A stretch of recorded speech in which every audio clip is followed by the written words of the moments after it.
Täna on selline huvitav päev.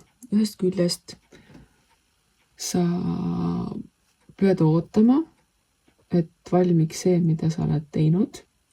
Sa ei saa kohe täna näha tulemusi.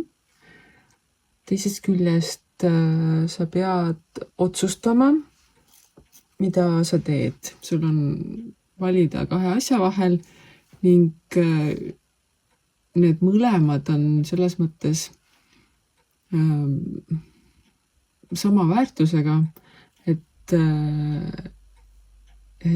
ei ole vahet, kas sa valid selle või sa valid selle teise, sest need on mõlemad üheväärtuslikud, aga nad on nii piisavalt erinevad, et sa ei saa nendega tegeleda samaaegselt. Ning kogu selle ootamise ja selle valiku tegemise vahel võid sa tunda ennast natuke omast elemendist väljas olevana. Samas võta seda kui lapselikkust, ehk et vaata nendele asjadele sellisest lapselikust vaatenurgast, kus nagu võiks öelda, et vaata, siga lendab ja sa usudki, et siga võibki lennata ja vaatad. Et vaata sellele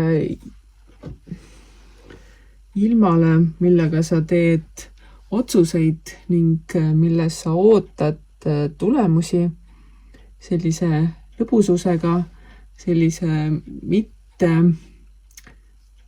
vanades asjades või mitte konkreetselt siiamaani toimivates asjades kinni olevana. Ära jäta endale või õigemini jäta endale võimalus minna välja nii aknast kui uksest, et näha, mismoodi maailm töötab. Et siis tee see otsus, kas sa tahad ühte või teist. Need on selles mõttes, nad on üksteist välistavad, et kui sa ühe valid, siis sa pead sellele tähelepanu pöörama rohkem või põhjalikult, või kui sa valid teise, siis on vaja tegeleda selle teisega tõsiselt. Sa ei saa jääda pendeldama kahe asja vahel, vaid tuleb teha üks konkreetne valik. Ja nagu ma ütlesin, need valikud ei ole, et üks on halvem või teine on parem, vaid need on täiesti, mõlemad on head valikud, mõlemad on sinu omad, aga lihtsalt tuleb valida üks, sest sa ei suuda kõike korraga kasvama panna, kõike korraga hoolitseda, et see kasvama pandu ka sulle vilja kannab.